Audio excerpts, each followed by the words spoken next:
Oh, pushed that by mistake. That's loud enough. I was about to say, let's start the engine up. Hello and welcome back to Woodhill Park for this quick update about me playing about with the Hornby HM7000 system. Just my experiences with it so far, and it's pretty much in its infancy. So if you like the channel, please like, subscribe and share. It'll be much appreciated. So I won't waffle on anymore, as I often say. This is how I've been getting on with the system. At last, the app for the Android version of the Hornby HM7000 is available, and I've been waiting a long time for this, and I've been fitting two of my Locos out, a steam engine and a Class 56 diesel, and this is how I got on.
Now I've put the Class 56 back together temporarily with the speaker still connected to the old decoder, as I don't want to connect this speaker to the new chip unless the new chip works okay. So I want to make sure I put that through its paces before I start splicing wires, but I will use the bigger speaker that I fitted in this for the sound chip I originally put in here. So it's just sort of bodged together, you might say, with both chips in there, one plugged in, the new one plugged in, and the other one sitting alongside it. So it's never going to fit together properly at the moment, but just temporarily like this, just to sort of get the new chip working really and test that it's okay. I've started scanning through a new device, and hopefully it will pick up this new chip. It always helps to turn the Bluetooth on as well. So rescan. Hopefully it should find another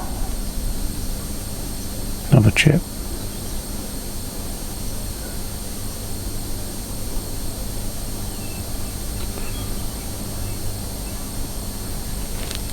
I think I'll take my original installation of my A2, A3 train off the track now, or Loco off the track, because that might be confusing things, so I'll leave that way. Just having another go after restarting the app. I did find this fairly straightforward the first time I did it. Start scanning. That must be the chip. It's just because I have already installed one, I don't know if it's detecting that one as well, but I've now taken that off the track, so there's no power going to it, so it's got to be this chip in front of me. And I thought all the chips would have different numbers, but no, it's got the same number. But it must be this chip on board, this 56. Now linking it to it. And it now wants to update the firmware, and another part of the chip firmware, Bluetooth, and the chip itself.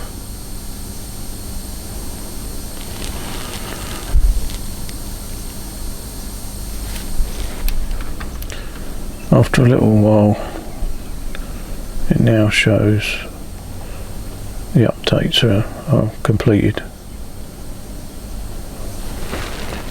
So it says remove the Loco. Well, I can do the same thing by just killing the track.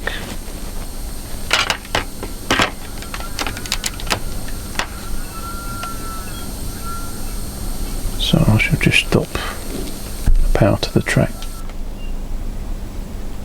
which will be the same thing.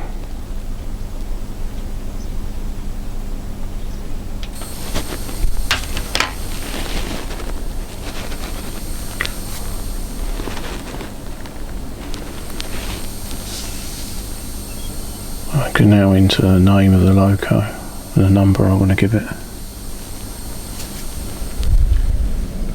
I've now put my address in there, which is the end numbers of the Loco itself, and what I want to call it, which is a class 56 BR Alpha 8 Freight Grey, and I'm going to leave it as Bluetooth at the moment,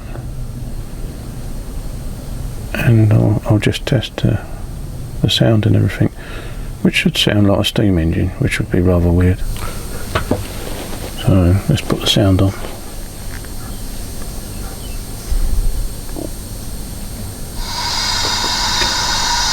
Yeah, on diesel, sound like a steam engine.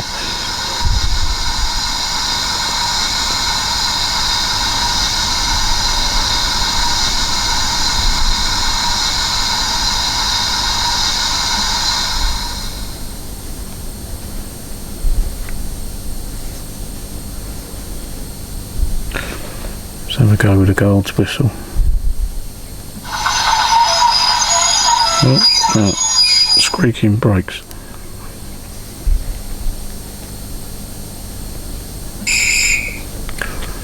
Yeah, so the standard sounds are in there.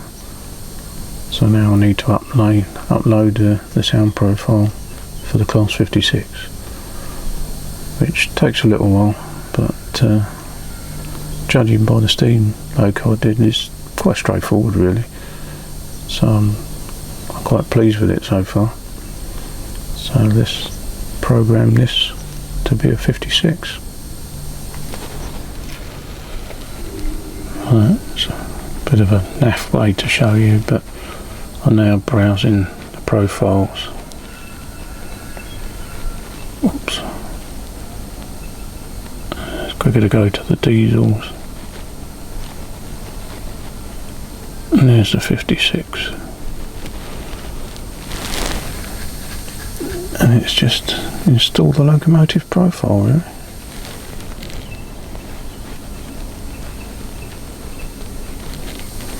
And off it goes.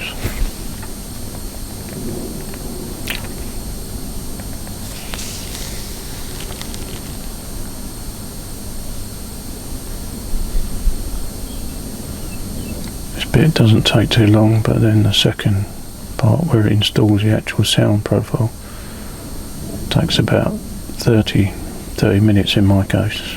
Everybody could be different depending on their internet connection.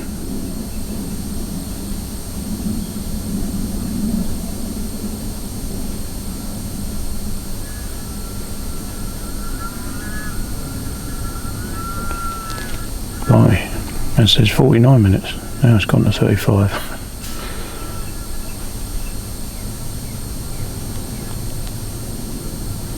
28, 26 minutes, 25, 24.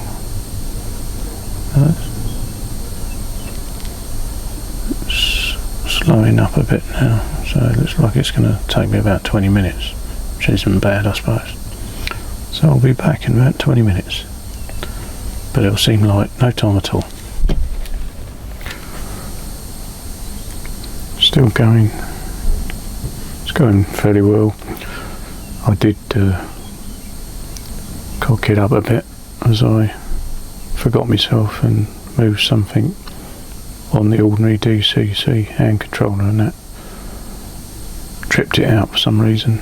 So my advice is, don't do anything when it's updating to anything. Just walk away and leave your phone and leave the layout and let it do its thing, even if it does take quite a while.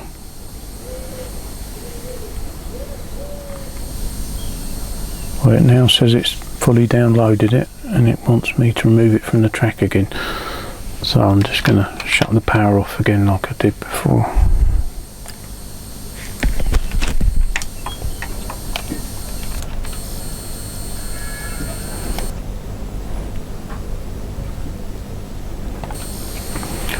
Back on again. Let's see what happens.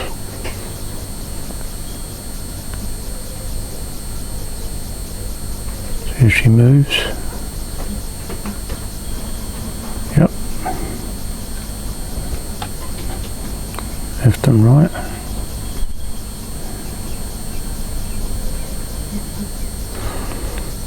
And let's start the sound up.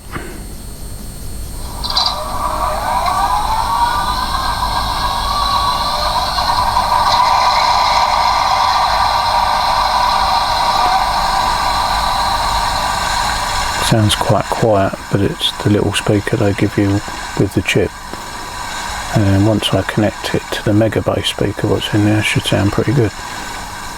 But yeah, we've got sound.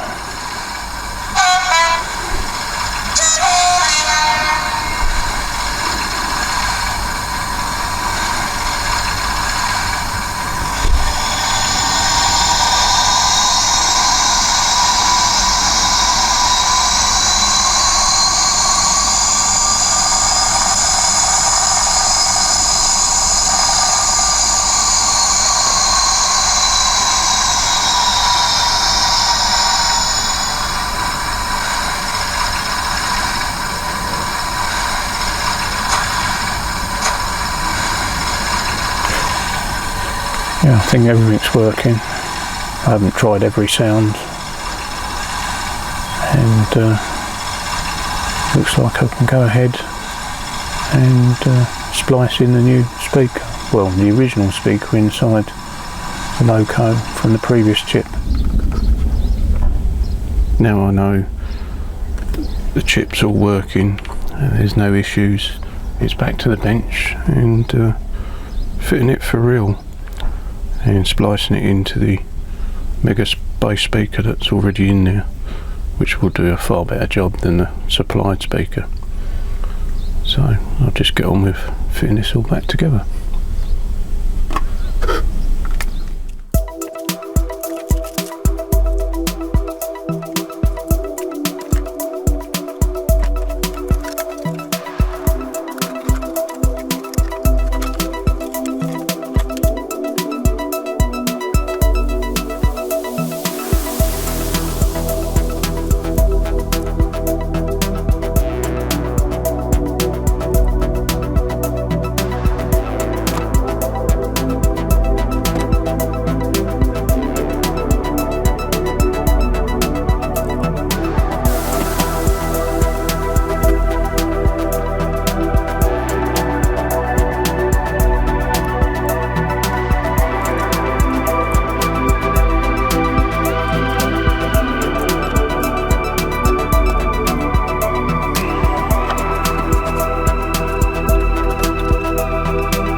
Right, it's all back together now and ready to go on the layout for a final test, which hopefully should reap rewards, as hopefully that mega bass speaker will sound better than the supplied one.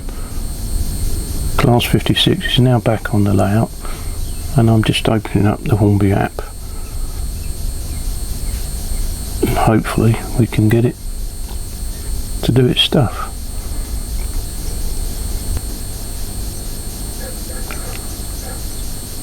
That's embarrassing, I've gone and forgot to put Bluetooth on again. That's probably the biggest hang up, is having to remember to do what you need to with your phone.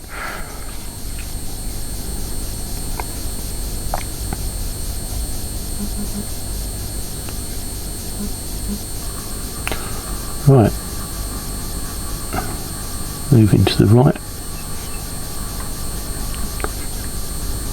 moving to the left,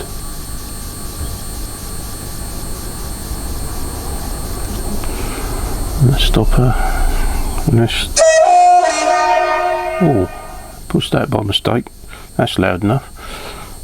I was about to say, let's start the engine up.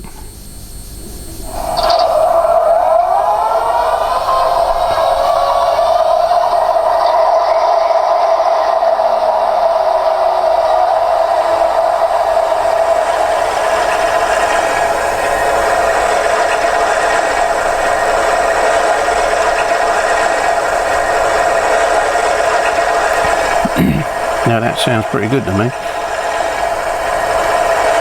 As I said, that's the mega bass speaker that I already had installed, which is so much better than a supplied speaker. Even if you use one of their housings, you can't get a rich sound like that. I've had to use it for steam engines, or the steam engine I did, because there's not enough room. But in a diesel, you have got a fair amount of choice. I might have to turn the volume down actually, because it's pretty loud.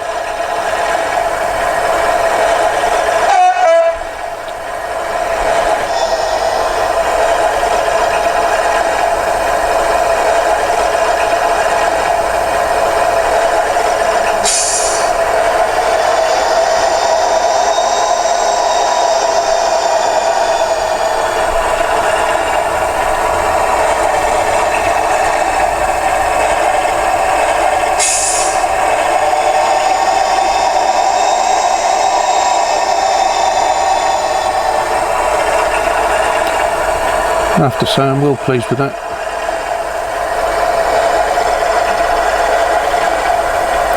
And it stops on command quickly, without a problem.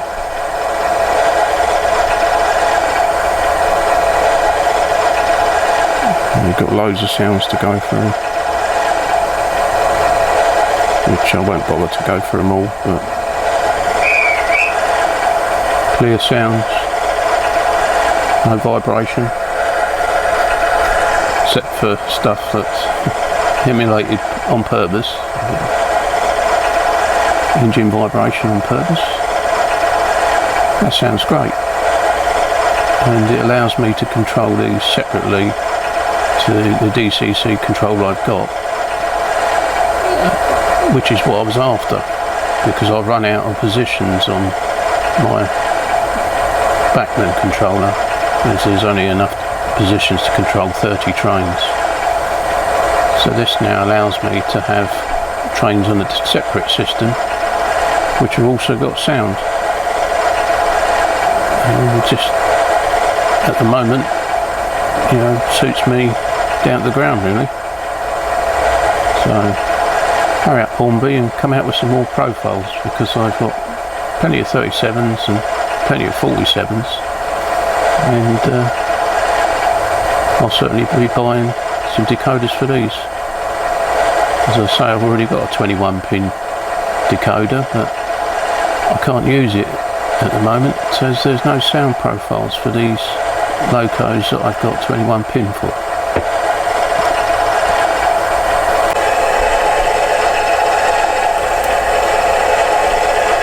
I'll bring my Edward Thompson steam engine up to meet the 56, have them running next to each other.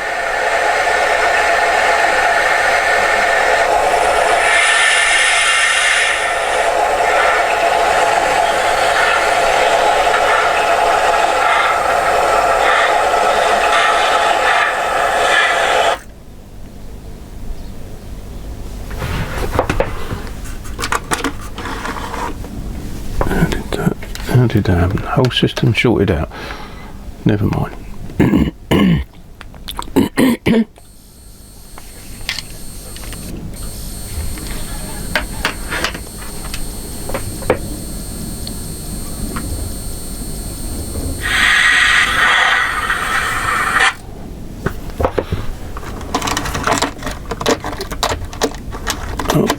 I just found out what it is.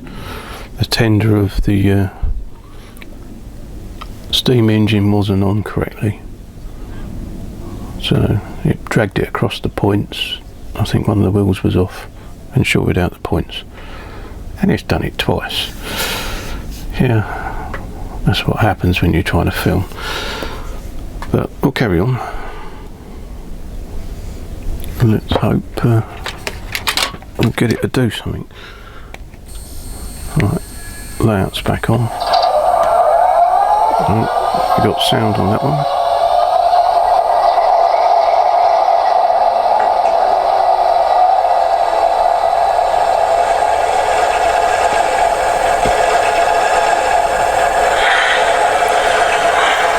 Oh, steam engine's woken up. That's what I did hear about this system. There's quite a delay between it restarting if you lose power. I haven't got any stay alives in these, or power packs, or whatever the Hornby want to call them at the moment, as my layout's fairly good, but it looks like I may need them in the future, as they take quite a while to start up again. But it's quite noisy. Yeah, we two of these on a lap, tipping away, but let's move the 56 out of the shop.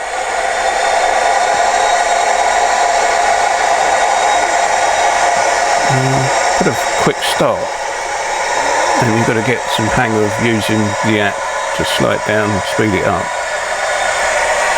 As I've said in previous videos, I'm more of a tactile person and find it a little bit hard trying to get it fine adjustments on a phone right. It's still a fantastic system for, you know, around £60 per chip, getting what you're getting. So I will be buying more to expand my sound fitted locos, you might say.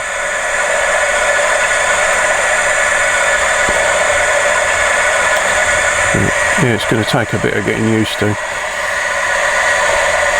and fingers and thumbs at the moment, but I'm very pleased with it, and it's an excellent system and fits me down to the ground really, of what I need.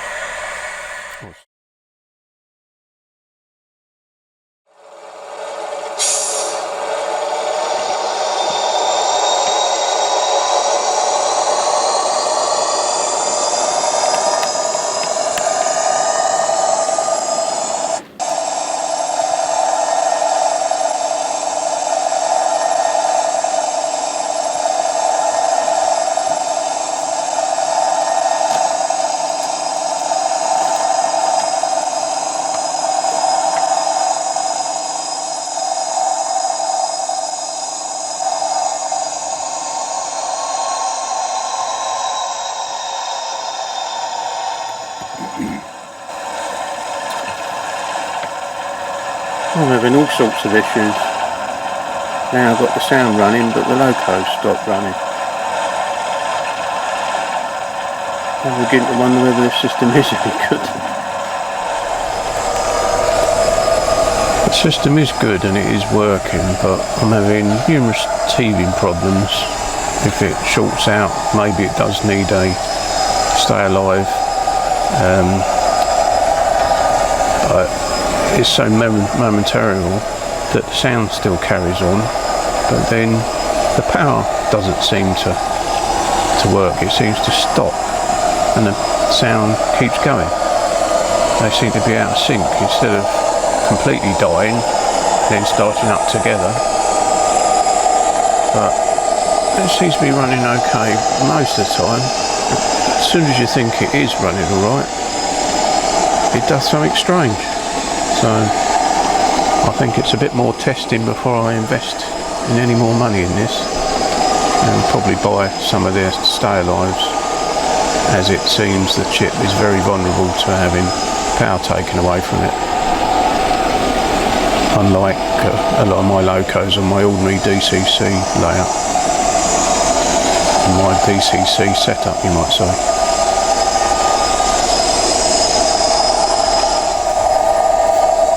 At one point it did give me a scare because the sound was working but it wouldn't respond to movement, so I did wonder if something had gone wrong with the chip. Just totally resetting everything, starting again, and it was fine.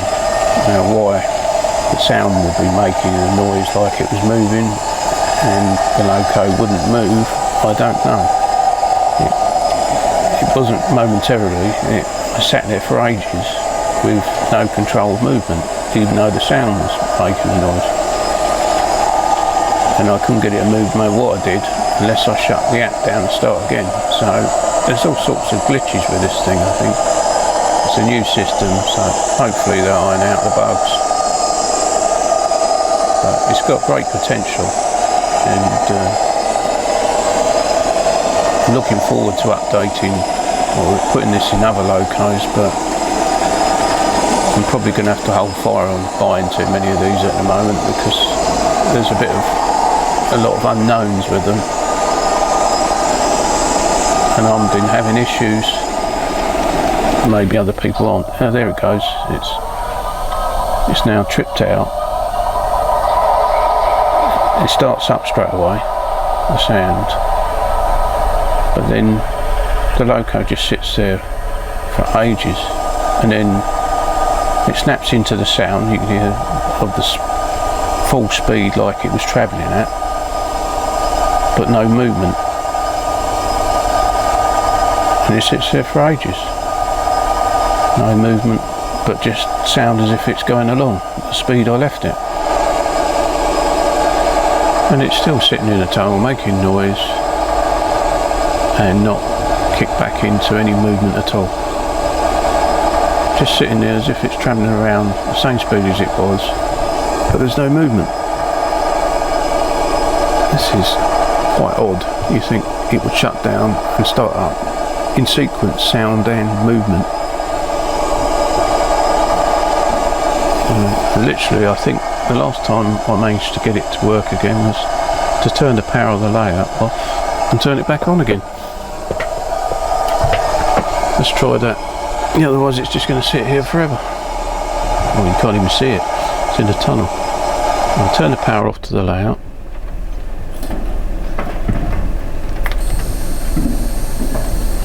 And back on again. And sitting here doing nothing now. No sound, no movement.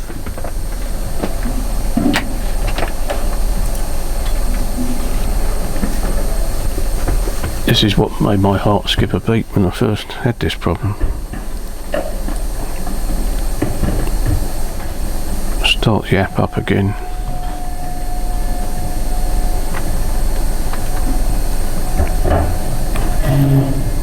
And then start the sound up again.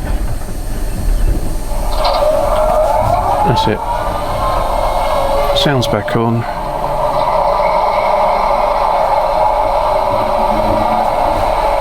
Let's hope the movement's there as well when she pops out the tunnel in a minute. It sounds like she's going to go.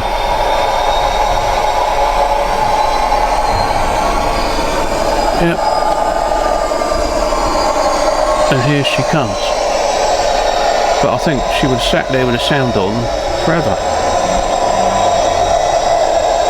I had to actually power down the layout, power down the app, and then just start afresh.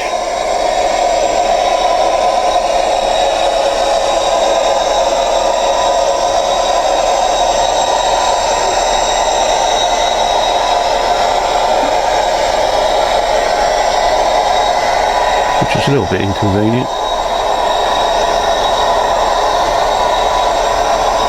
More testing needed, I think. I'll buy one of these power packs if it improves the situation. But it's not like it hasn't got any power to it, because the sound's sitting there chugging away, but there's no movement.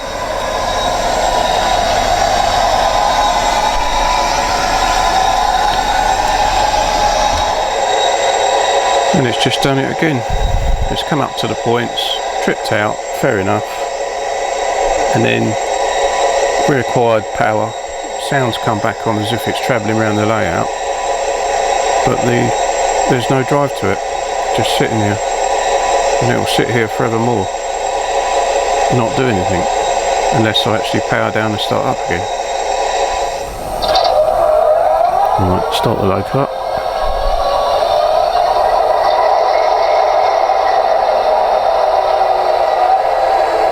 See if I can get her to move.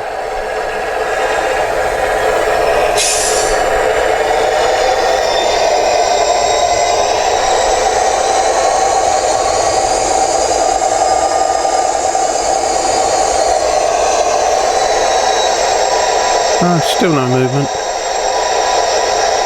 just sound. And this is what made me panic earlier, thinking that part of the chip was blown, like, the movement side that controls the motor. But in order to sort it out, I've got to reset the DCC controller.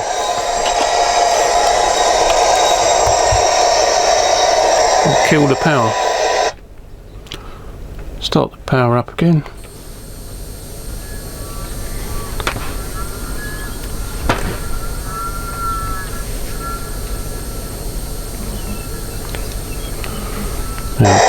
Oh, instant power and instant movement.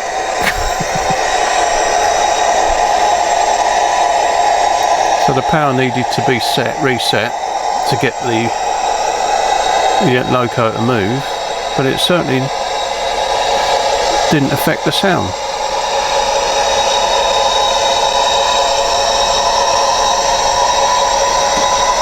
How odd. You would think the sound and drive part of it would be connected.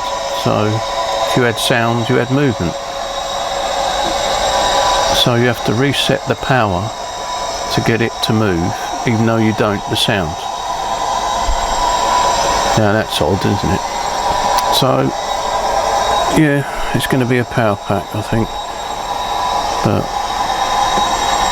it looks like these have been designed in mind to have these power packs. You won't be able to use them without it, because my track's not that bad.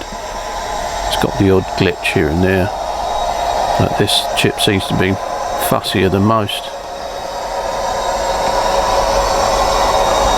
especially at slow speeds. You're going to have no end of hassle. It's no good with it waking up the sounds and no movement unless you disconnect it from the track and start again.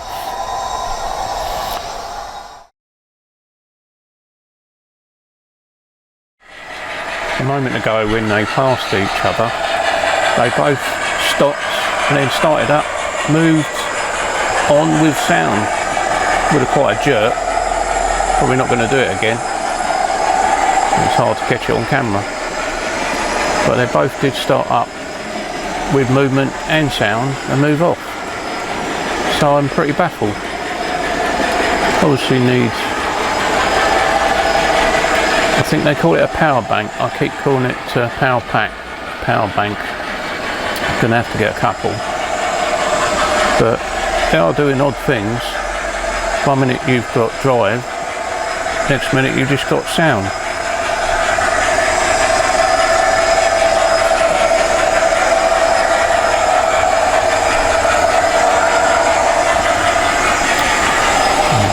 I'll carry on filming and see if it happens again. Probably won't. Never happens. Convenient moment when you're filming.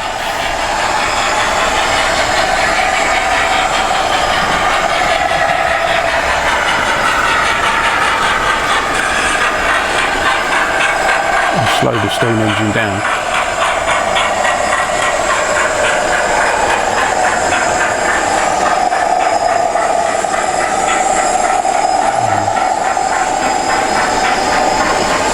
So on further testing, I've now found another interesting characteristic where it loses power and then starts up with sound, and like I said, just the sound and no movement, unless you put the power up higher and then it suddenly jerks into action. So it seems to need a big sort of a larger voltage on it to get it to start up again. So without having to just disconnect the power and restart the power, you can do that. But it all points to needing these power banks, whether you like it or not, really. One little glitch and they just go into this strange sort of sequence of noise and no movements, or jerky movements suddenly when they start up. So I continue to experiment. One positive thing, it don't interfere with the camera like the infrared system does for the Bachmann controller. So I can control these trains, play about with it near the camera, and it doesn't affect the microphone. That's a plus, I suppose.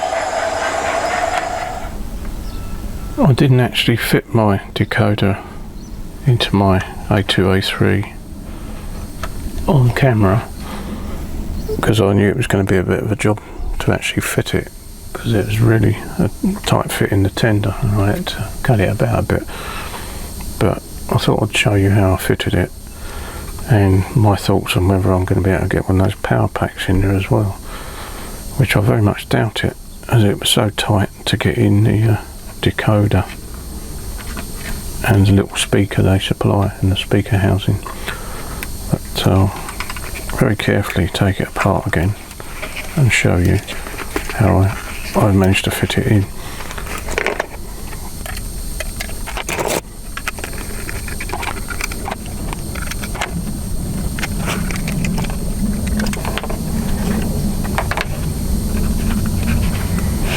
You have to be so careful with steam locomotives. So easy to break things off. But basically, as you can see, I've had to fit a speaker. One of their speaker housings they supply, I think it's what is it? It's possibly the second biggest from the the small end of the spectrum of what they supply. And the only way I could get it in there was to remove a bit of plastic. There's like an inside piece of plastic that I don't think you can see. I should zoom in. You can possibly see where I've removed it.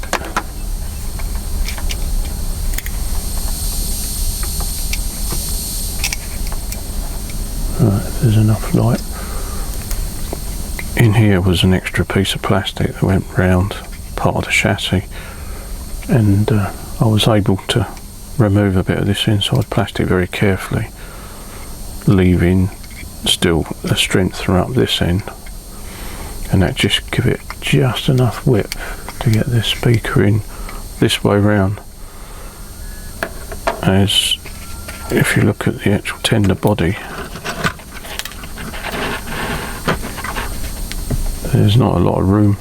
The actual tender, or the weight in the tender, is cut away to take the coal chute on the tender, the impression of it inside. So there's very little room left just above where the socket is, and you can just about put the board across. That's where I did it. The board just fits across, flat down. What's it? Next to the speaker, which is insulated with some Pt1 tape. And you just about tuck the wires in there, very carefully do it up, and this speaker literally sits on this part of the weight inside the tender, and there's no room left. So how I get a stay alive, or as they like to call it, a power bank in there as well, will be very much a fun and games method of trying to get that in there. I don't know how big it is, whether it'll fit down the side of the moulding here where the coal chute is. I very much doubt it. I can't see it fitting at all without cutting the weight around inside here, which I'd rather not do, because they do need weight in the tenders, especially if you reverse the Loco with the tender first. They easily jump off the track, so you need the weight. I'll have to see, but it definitely needs this power bank they sell. Otherwise, you lose power quite regularly, and it gives you loads of funny symptoms, as I've been having. But for now, just the chip and the speaker, you just about get away with it. It's literally going to sit tucked to one side.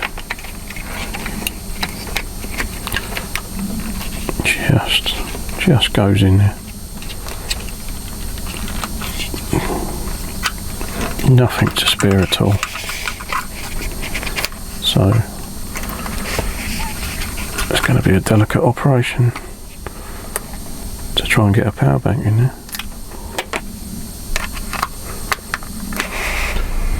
If I'm honest, I'm very glad I don't run too many steam engines, and I probably won't be putting too many of these in the steam engines I have got. It's just this was a new acquisition, and I thought I'd fit it out with a sound chip, but they're going to be difficult to fit stay alives in as well, or their power banks. So I'm very glad that I model in the 1980s predominantly. I've now just placed an order for some power banks, and we'll have to see how I get on when these arrive. But until then, it's goodbye, and thanks for watching, and keep on subscribing and sharing the channel, and I'll see you again next time. Bye for now.